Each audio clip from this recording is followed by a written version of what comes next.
గురిగింద తన కింద నలు పెరగలేదంట. అట్లున్నది నమస్తే తెలంగాణ చేష్టలు వెకిలి రాతలు. ఏదో చిన్న చిన్న దాన్ని భూతద్దంలో పెట్టి చూపించే ప్రయత్నం చేస్తున్నది. వాళ్ళ ఇంట్లో ఎన్ని జరిగినా కానీ వాటి గురించి ఒక్కరోజు మాట్లాడతలేదు. ఏదో కొండ సురేఖ బిడ్డ ఏదో అన్నది అని చెప్పి ఇప్పుడు మొత్తం బ్యానర్ ఐటమ్ రాసింది.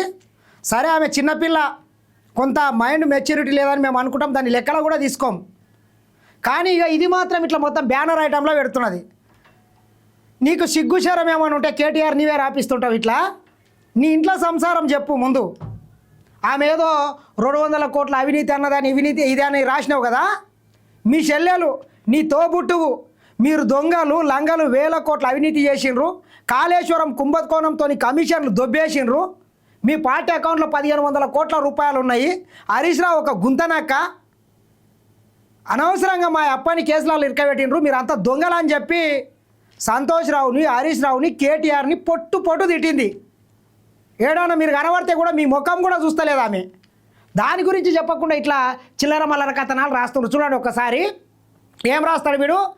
రేవంత్ అవినీతి గుట్టురాత్రులు చేస్తానంట. ఏం చేస్తుంది ఆమె? ఆ పిల్లకి ఏం తెలుసు? చిన్నపిల్ల, పాలదాయ పిల్ల, మైండ్ మెచ్యూరిటీ లేదు. ఎప్పుడు ఏం మాట్లాడుతుందో తెలియదు, ఎవరు లెక్కలు కూడా తీసుకోడు. మంత్రి కొండా సురేఖ కూతురు సుష్మిత ఘాటు హెచ్చరిక. రేవంత్ రెడ్డి ముందు నీవు ముఖ్యమంత్రిగా ఉంటావో ఉండవో చూసుకో. రేవంత్ రెడ్డి ముఖ్యమంత్రి ఉండాలో ఉండొద్దు అనేటటువంటిది 4 కోట్ల తెలంగాణ ప్రజలు నిర్ణయిస్తారు. ఆల్రెడీ నిర్ణయించిండ్రు. ఆయనకు అవకాశం ఇచ్చిండు. 2.5 సంవత్సరాలుగా ఒక మంచి పరిపాలన కొనసాగిస్తున్నారు. దాని మీద మీకు ఎవ్వరికి డౌట్ అవసరం లేదు. ముఖ్యమంత్రి గారు చెప్పినట్లు 2034 వరకు ఆయన్నే ముఖ్యమంత్రి ఉంటాడు తెలంగాణ రాష్ట్రానికి. మీరు గుర్తుపెట్టుకోండి, రాసి పెట్టుకోండి. ఎవ్వడు దాంట్లో ఇంకా ఏమి ఎటువంటి సెచబిషన్లు అవసరమే లేదు. ఇంకోటి ఏమంటాడు వీడు, రచ్చకెక్కిన కాంగ్రెస్ అంట, పాలన పాతర పంచాయతీల జాతరనంట.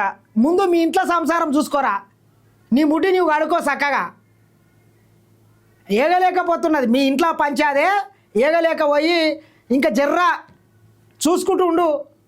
కేసీఆరే కనుక అధ్యక్షుడి నుంచి తప్పించుకుంటే ఆ అధ్యక్ష పదవి ఎవడని చెప్పి ఆ బిజ్జల దేవుడు, ఆ బలాల దేవుడు ఇద్దరు కొట్లాడుకొని, ఎట్లయితే బాహుబలి సినిమాలాక ఆ బిజ్జల దేవుడు ఉన్న రోజులే చక్కగా ఉంటుంది. ఆయన కనుక పదవిని, అధ్యక్ష పదవిని వదులుకుంటే వీళ్ళిద్దరి మధ్యన పోయి అది కానీ ఇక 3వనికి అవుతుంది. ఇక దోనొక బీచ్ మా తీనొక పాయిదా అన్నట్లు ఇక లాస్ట్ అంటే హరీష్ రావు కూడా కొత్త పార్టీ పెట్టే అవకాశం కూడా ఉంటుంది. లేకపోతే బీజేపీలో కూడా పోవచ్చు. గాంధీ భవన్ నుంచి సచివాలయం దాకా కుమ్ములాటలేనంట. పార్టీలో ఐక్యత, ప్రభుత్వంలో సమన్వయం కరువు. పార్టీలో ఐక్యత ఉన్నది, సమన్వయంతో ఈ ప్రభుత్వం నడుస్తున్నది. అందరు మంత్రులు ఏ మంత్రి పదవి ఆ మంత్రి నిర్వహిస్తున్నాడు. మీ లేక అందరిని పెట్టుకొని అందరిని డమ్మీలు చేసి పరిపాలన ఫామ్ హౌస్ల నుంచి ఏమి కొనసాగించలేదు. అందరు స్వతంత్రంగా ఏ మంత్రి ఆ శాఖను నిర్వహిస్తున్నాడు. అందరిని డమ్మీలు చేసి ఒకని దట్టిలు కట్టనికే, ఇంకోని ముందల ఓడవనికే, ఇంకో దానికి చేయలేదు ఈ ప్రభుత్వం.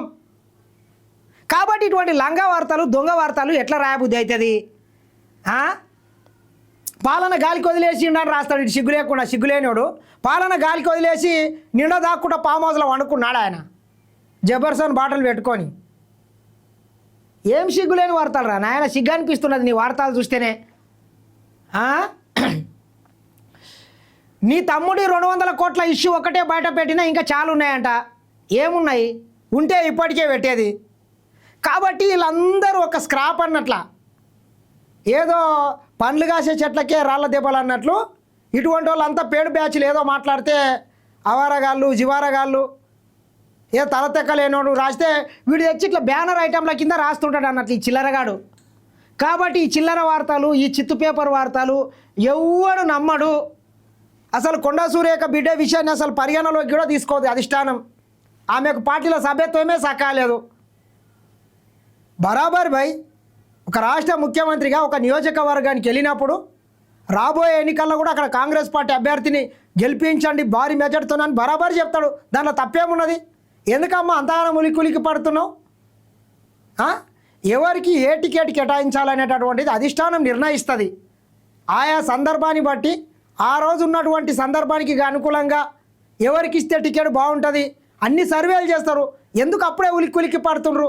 కాబట్టి ఇటువంటి లంగ వార్తల్ని, దొంగ వార్తని కాంగ్రెస్ పార్టీ ఎవరు నమ్మకండి అని చెప్పి మరొకసారి హెచ్చరిస్తున్నా.